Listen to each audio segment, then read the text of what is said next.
Salut à tous, c'est Charles. Alors, on se retrouve, petit comparo HNR. Même si celle-là, c'est pas une vraie HNR, là, elle est en marque FTX. Mais donc, vous pouvez avoir la même. Donc, c'est la HNR Wolf, si je dis pas de bêtises, hein. Et là donc, c'est la HNR Pitbull. Donc, 2 1/10 que HNR fait, mais je vais pas regarder les tarifs pour comparer. Mais pardon, deux modèles bien différents.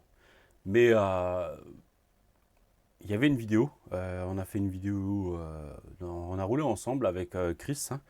Donc lui, il y avait la Wolf, hein, donc avec sa belle... Franchement, la carrosserie, elle est magnifique de BMW M3 E30. En plus, ou E30 avec un kit Pandem. Donc pour ceux qui ne connaissent pas, vous allez voir. C'est un kit pour le drift à la base. Et donc, moi, avec la Pitbull et sa carrosserie Subaru.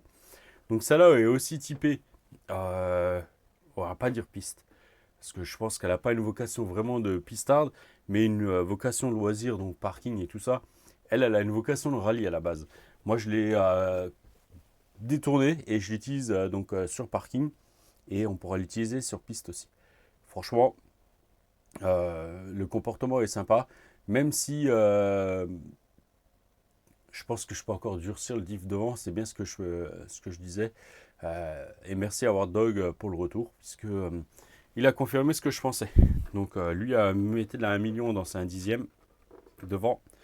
Et donc je pense que je passerai sur de la 1 million aussi. Comme ça, on aura vraiment un train avant qui va tracter et j'adore ça. Perso, c'est comme ça que je préfère. Donc, on va commencer tout de suite, au pire, par les peser. Si elle veut bien. C'est bon. J'ai oublié de mettre ça. Alors, on va refaire la tare.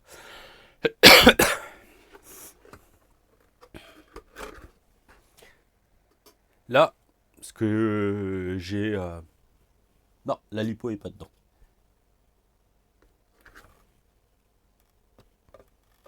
La lipo est dedans.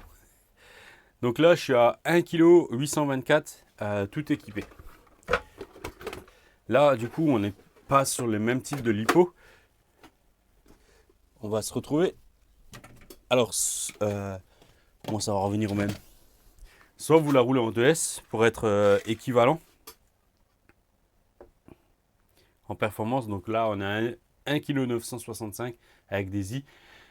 Dans la Pitbull, le problème, c'est que vous êtes obligé d'utiliser des shorties. Donc, c'est aussi un peu ça le problème. Et si maintenant je mets une 3S, là, on a 2,32 kg. Je regarde juste un truc, ouais. 2,30 kg. Voilà. On va être un tout petit peu plus lourd. Mais vraiment, c'est minime. C'est minime. Là, vous pouvez aussi utiliser 3S, hein. Sauf que j'ai pas de shorty en 3S. Hop. Le MTX, il a un chargement. Voilà. Alors, empattement, parce que le cogné, on va faire comme ça. Ah, j'aurais pu aller sur le site et puis regarder toutes les dimensions. J'ai pas fait.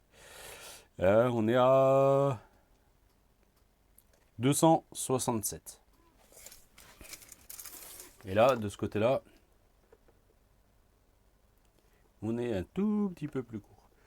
262.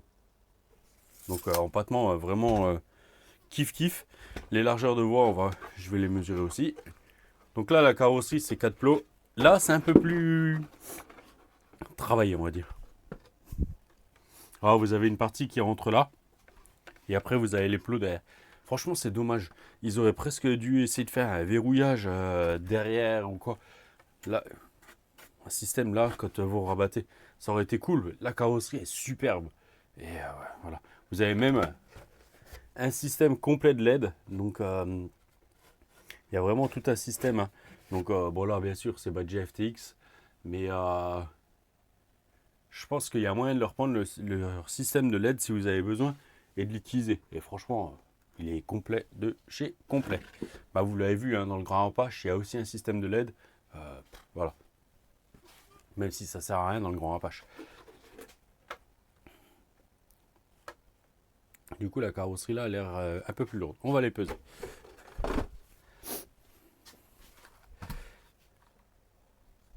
Alors, aussi.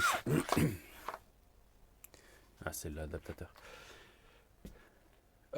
Donc, vous avez des roues arrière plus larges que sur que devant. Mais bon, c'est pour le look, hein. On est en 31 mm derrière de largeur. Un peu moins de 26 devant. Diamètre, ça va être les mêmes, hein. Donc 63. 63. Ouais, c'est pareil. J'ai un peu écrasé entre 63 et 64. Donc là-dessus, moi j'ai des pneus à piste. Donc c'est pas vraiment les... Ben, c'est pas les... C'est pas que c'est pas vraiment. C'est que c'est pas les pneus d'origine, Charles. Et où est-ce que t'as mis les autres? Ils sont là, les autres. Il y a un gorgon qui était posé dessus. Donc il y a les pneus d'origine. TT, donc 27. 67. Et ceux-là.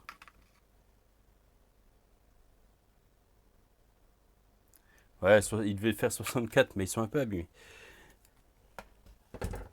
Ah, j'étais en train de penser à un truc, mais du coup, il n'y a pas forcément beaucoup plus de déport. Parce que là, derrière, j'ai triché. Il y a des cales. Il y a des hexagones plus larges. Donc, mais là, avec les roues, parce que pour remplir un peu les ailes avec les pneus piste, ça a été plus dur. Donc, on voit hein, deux on va dire, conceptions complètement différentes. Là, on part d'un châssis presque complète, hein. Il y a le buggy et tout aussi dispo en 1/10. Avec, donc, vous avez tout le carbone, châssis alu. Voilà, il y a vraiment des belles pièces. Les cales de train en alu, 70-75, usiné. Voilà, c'est superbe. Là, sur la Wolf, on se retrouve avec un châssis tout plastique. Mais c'est pas pour autant que c'est pas une bonne machine.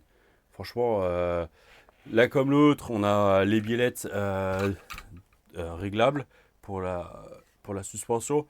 Donc vous pouvez mettre un peu plus de carrossage. Devant, on a des cardans CVD. Bon, d'ailleurs, c'est des dog bones. On est exactement pareil là. Ça se trouve, les pièces sont interchangeables.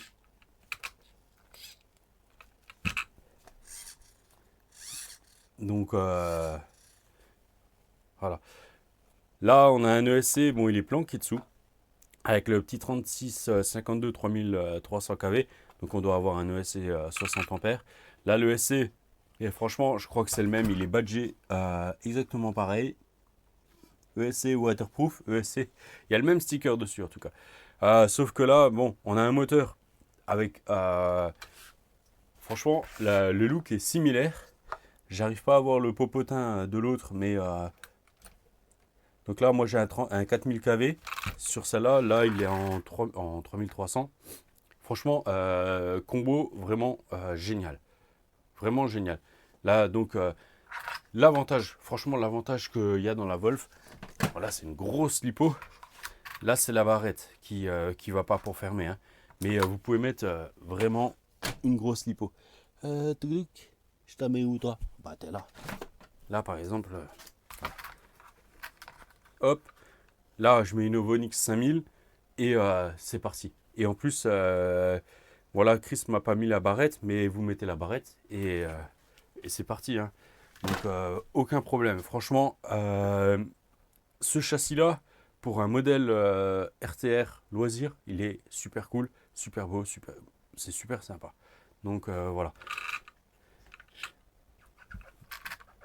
Là, il faut que je remette un peu d'huile d'ailleurs. D'origine, il en manque un peu. Mais on est, point de vue amortissement, on est pas mal et tout. Moi, j'aime bien. Franchement, c'est des choses, c'est pas grand chose, hein, mais voilà.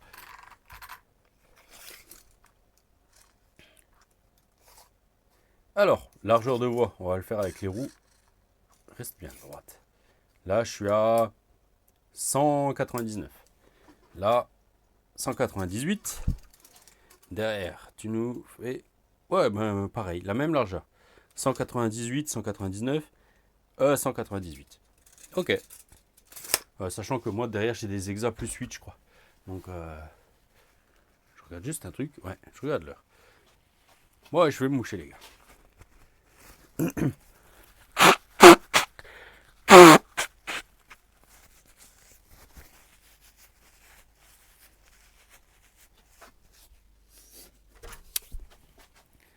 Donc franchement, machine super cool, super sympa. Euh, J'avais été franchement étonné par la Wolf. Hein. Elle allait vraiment très très bien. Il n'y a pas énorme à dire en fait, parce que c'est des machines même de conception, on va dire, différentes, mais il y a de quoi s'amuser. Donc ça là, il me semble qu'elle est quand même un peu plus chère. Bah, vous savez quoi, ça vite fait. On va aller sur le site. Voilà. En plus, j'étais sur ça là. Donc celle-là est à 329.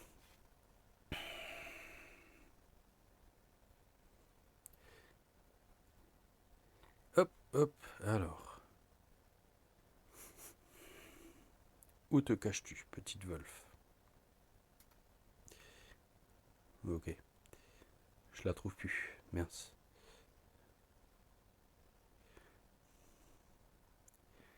Stéphane ne va plus l'avoir au catalogue parce que...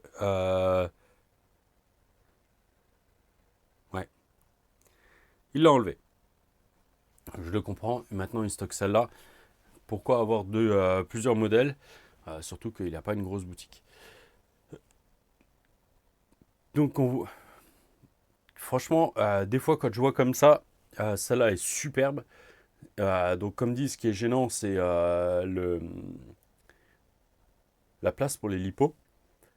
Après, je n'avais pas regardé, hein, mais avec un peu de boulot, il n'y a pas de problème. Hein. On décale tout. Le SC, il irait très très bien au-dessus là. Voilà. On pourrait très bien déplacer le SC au-dessus. Là, la boîte radio derrière le moteur, elle a sa place. Et après, vous auriez quasiment toute la place pour mettre une lipo, mais il faudrait la mettre de façon verticale parce que on est très étroit au niveau du châssis là, et ça fait que on pourrait pas passer une lipo en large. Donc, avec un peu de modif, il y a moyen d'utiliser des grandes lipos. Un peu de modif, mais c'est pas grand chose non plus. Ce que j'aime bien aussi, voilà. Alors, un truc, c'est un modèle RTR, mais donc il y a des petites choses qui sont sympas. On va utiliser comme ça. Là, vous voyez la taille des biellettes. On est bien plus conséquent que là.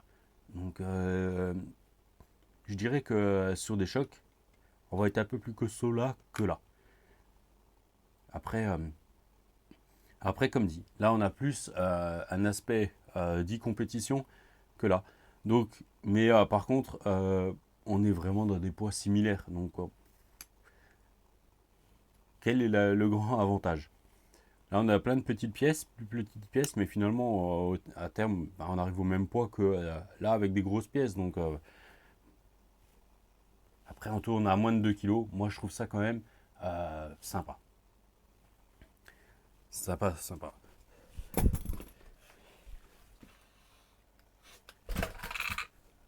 Il y a encore un truc qu'on va pouvoir faire, et après, je vais vous laisser. C'est une toute petite vidéo comparative. Hein. Il n'y a pas besoin de faire beaucoup plus.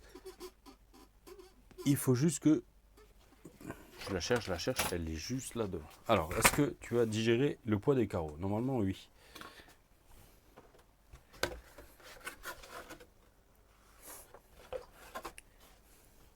On va tricher à travers la vitre. Alors, dans l'autre sens, parce que là, je vois pas. Je la voyais un peu plus lourde que ça. 307,4 grammes. Ça, normalement, elle est un peu plus légère quand même. Ouais, elle donne que 100 grammes. Là, on est à 204,9.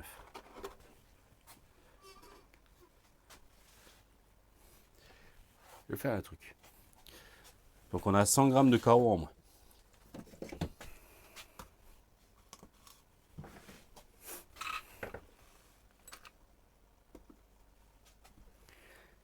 Donc, châssis seul, 1,628 kg. Tout équipé.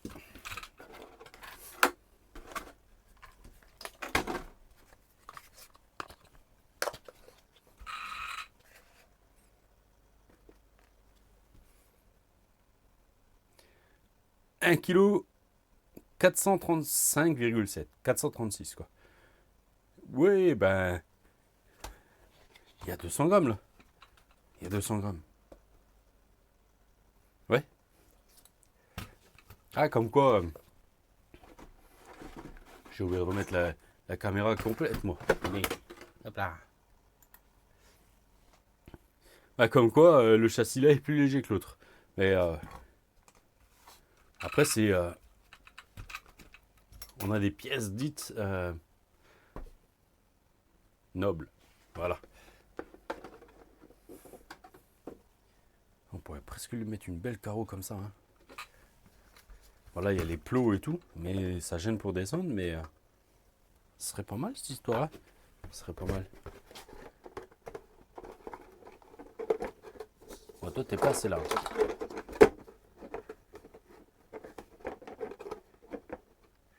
Ah, il y a les roues qui débordent tout. Mais c'est pas grave. Si j'ai envie de changer, j'irai me chercher une petite carreau. Je peux me la trouver. Et ça serait sympa.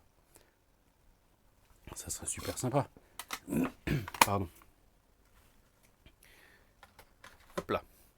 Donc voilà. Bon, petit comparo rapide. Moi, je vois encore. Je vais essayer les roues. Je vais essayer de les piquer et de les mettre sur la mienne. Pour voir un peu comment que ça passe avec la carreau. Charles, tu fais quand même que la vidéo à moitié. Ah oui. Mais j'ai rien préparé, nous. Ouais, comme d'hab, quoi. On prépare jamais rien, le bonhomme. Je te jure. Ah oui, la clé là, elle est un petit peu fatiguée.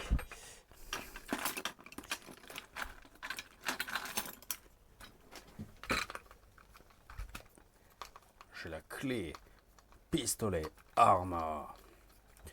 Celle-là, je la garde, j'en ai toujours une. Parce que pour faire les entretiens sur les Arma,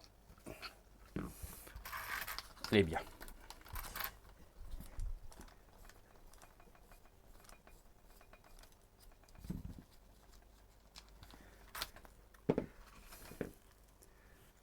Allez, on repasse comme ça.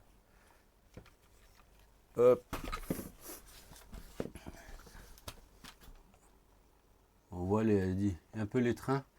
C'est vraiment conception, hein, à peu près semblable.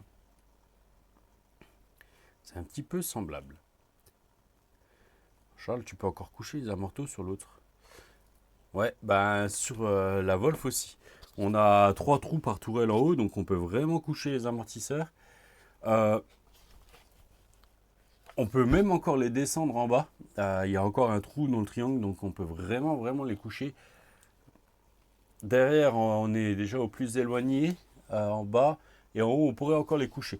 Donc il y a vraiment aussi de quoi la régler. Franchement, je l'avais encore jamais vraiment sculpté. Donc la FTX ou la Schneider Wolf là. Et je suis vraiment étonné. Je suis vraiment étonné. Donc le seul truc, c'est moi j'ai un diff central. Et là je suis pas sûr qu'il y ait un diff. Non. Donc il n'y a pas de diff dans la Wolf au milieu. Ça doit être que c'est une spool. Hein. Alors que là vous avez le diff. Mais franchement là ça gêne pas. Moi sur une pistarde maintenant, quand il n'y a pas de diff au centre, ça me dérange pas. Et au contraire, même des fois, j'aime bien. Tout ce qui est infraction 3S ou Vendetta, il n'y en a pas. Et c'est pas gênant. Au contraire, moi j'arrive à... C'est comme dans la Obao VTE, maintenant la Serpent 426, la Genius. Il n'y a pas de diff au centre, c'est une spool et c'est génial. Moi j'adore parce que ça tracte du coup des 4 fers en même temps. Voilà. Donc le train avant, on est vraiment sur un montage quasiment similaire. Similaire, hein. L'arrière c'est exactement pareil. Donc c'est... Il n'y a pas une grande différence. Je crois que celle-là, vous la Schenner... arrêter l'enregistrement, repasser en mode normal.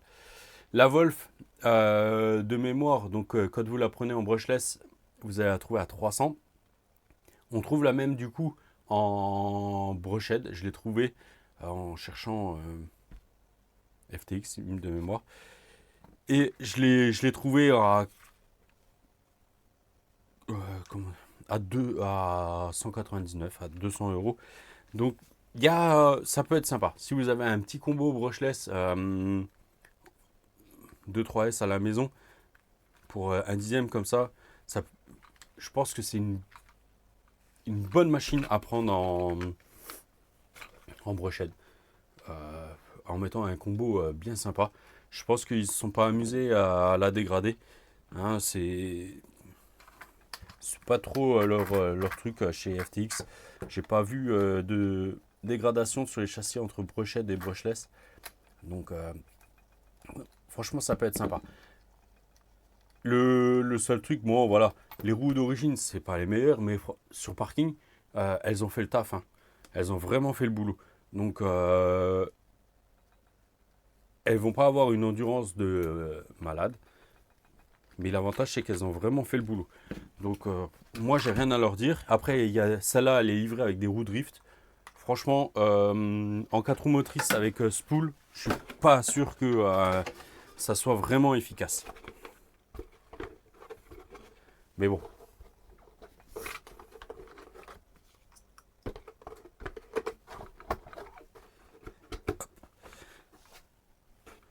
Oui, bah du coup, là, je perds même. En fait, la roue est plus large, mais plus large vers l'intérieur.